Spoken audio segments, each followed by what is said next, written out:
Before we step into the darkness, do one thing. Like this video. It may seem small, but it helps keep these stories alive. Subscribe, turn on the bell, and stay close, because you don't want to face what lurks in the unknown alone. And if you've lived through a real horror, tell your story in the comments. Who knows? It might just resurface here and haunt us all. Hey there, my name's Daniel Hayes, but most folks just call me Danny. I'm 49 years old, a retired police officer with 25 years of service under my belt. I don't usually share stories like this. It's not exactly the kind of thing you'd expect from someone like me. I'm a facts over feelings kind of guy, trained to follow the evidence and leave speculation at the door. But what I'm about to tell you, well, let's just say it doesn't fit neatly into a police report. It's the kind of thing that stays with you, clawing at the edges of your mind long after the case is closed. I thought I could bury it, but some truths have a way of digging themselves back up. When I first moved to Montana, I was looking for peace. A quiet town, a fresh start, a chance to escape the ghosts of my past. For a while, it worked. The locals were friendly in that reserved, small-town way, and the vast wilderness surrounding the area offered exactly the solitude I craved. My cabin was tucked into the woods, far enough from the town to feel isolated but close enough that I could still grab a cup of coffee at the diner without much effort. It was perfect. Or so I thought. The first sign that something wasn't right came about a month after I'd settled in. I'd spent the morning splitting firewood behind the cabin, enjoying the crisp autumn air, when I noticed something odd. Deep gouges in the trunk of a pine tree near the edge of my property. The marks were long and jagged, as if something with claws had raked the bark. I crouched down for a closer look, running my fingers over the grooves. They were fresh, no more than a day old. At first, I figured it was a bear. Montana's got plenty of them, and it wasn't unusual to see one wandering through the woods. But these marks were higher than I expected, far higher than a bear could reach. I shrugged it off, told myself it wasn't worth worrying about.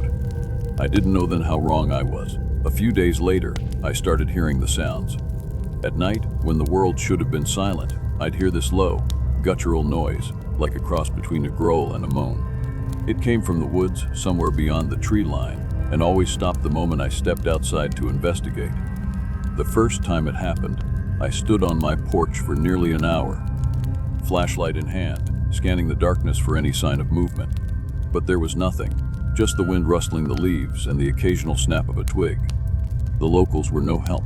When I mentioned the sounds at the diner, their responses ranged from nervous chuckles to outright silence. One old-timer, a wary guy named Earl, finally spoke up. "Best to leave well enough alone," he said, his voice low and serious. "There are things in these woods that don't take kindly to being disturbed." I laughed it off, but his words stuck with me.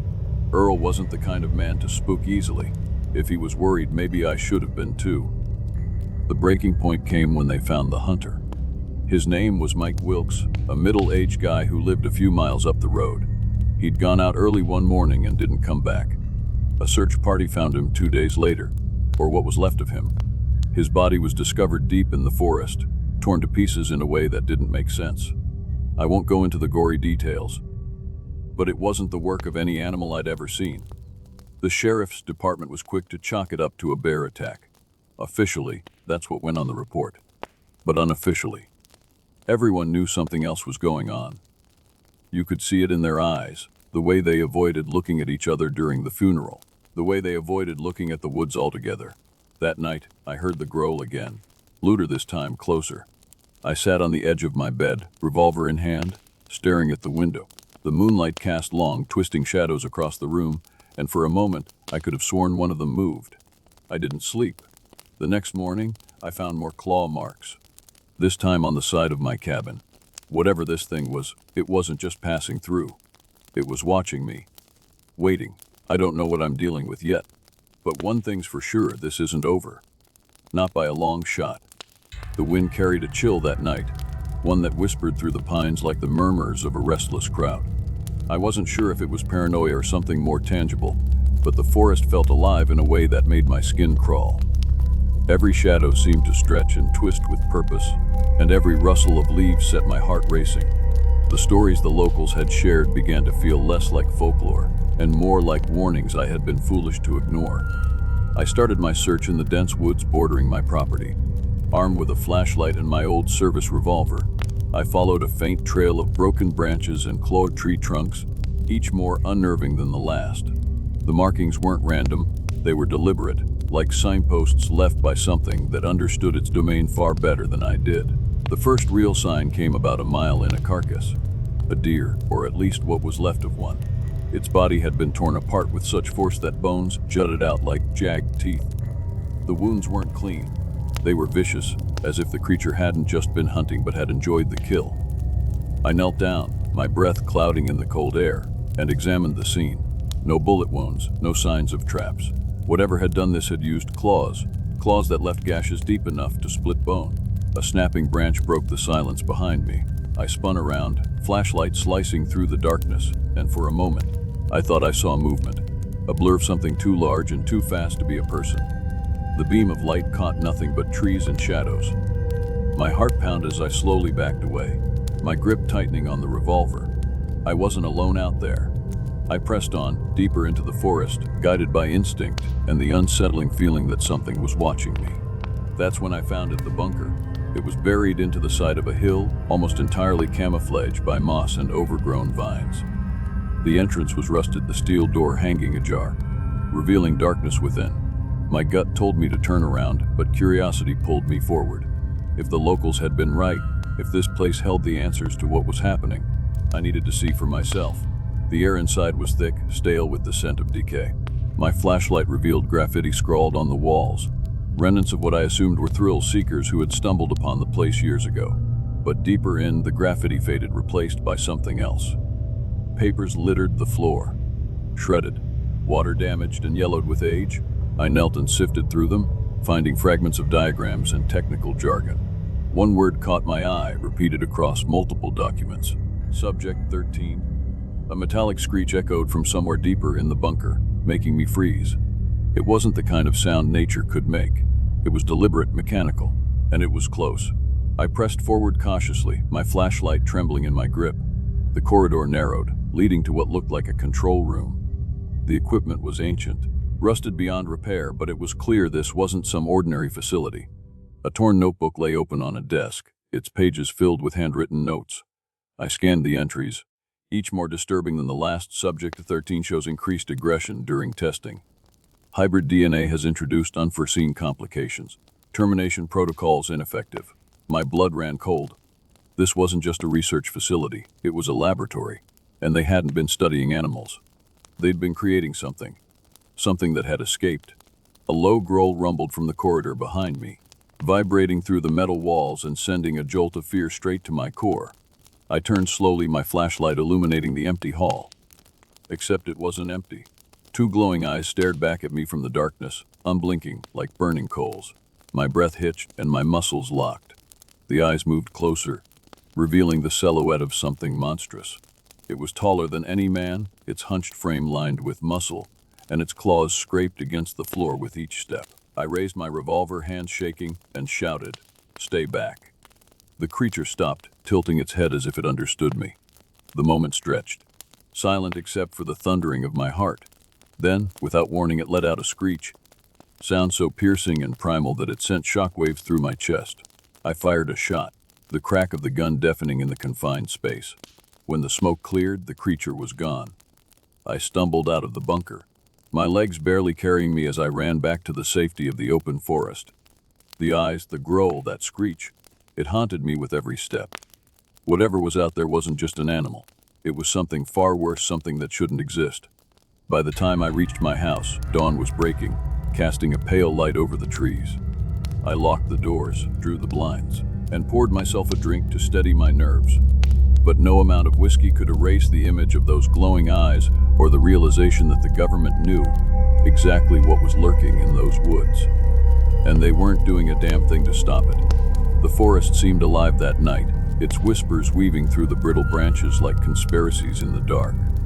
The cold was biting, but it wasn't the kind that sank into your skin. It was the kind that gripped your soul.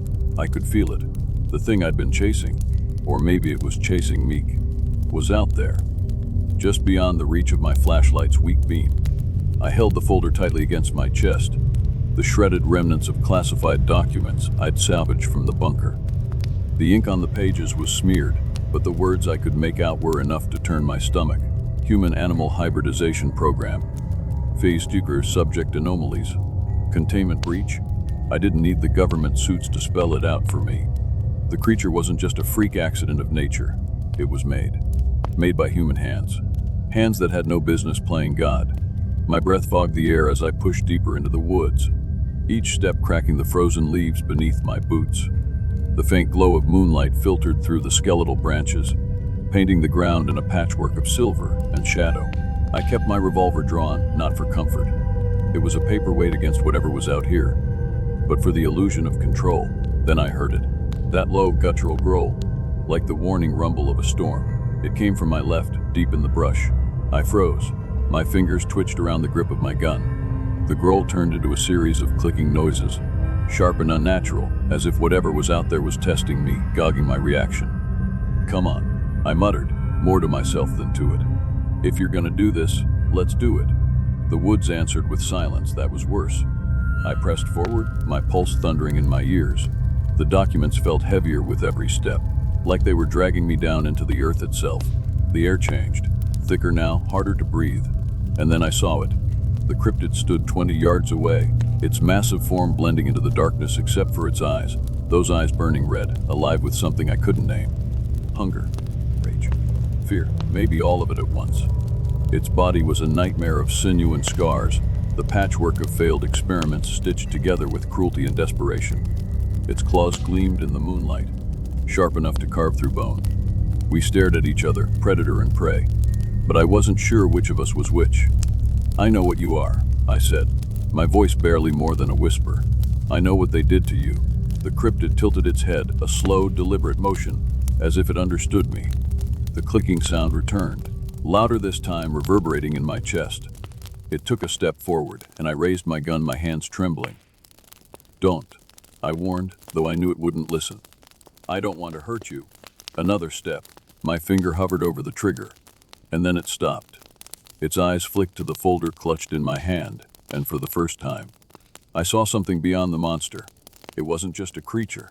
It was a creation, a victim.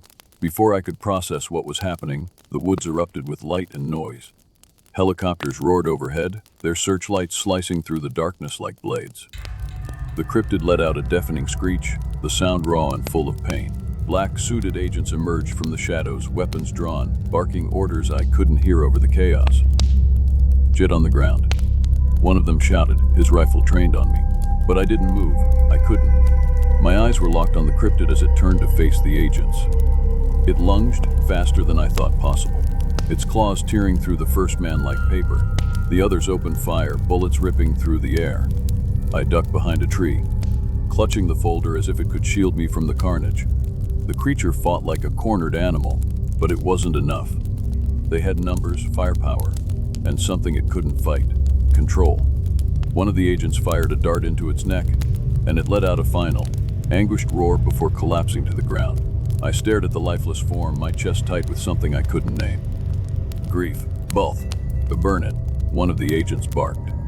Another man stepped forward with a flamethrower, and the cryptid's body was engulfed in flames, its existence erased in a matter of seconds.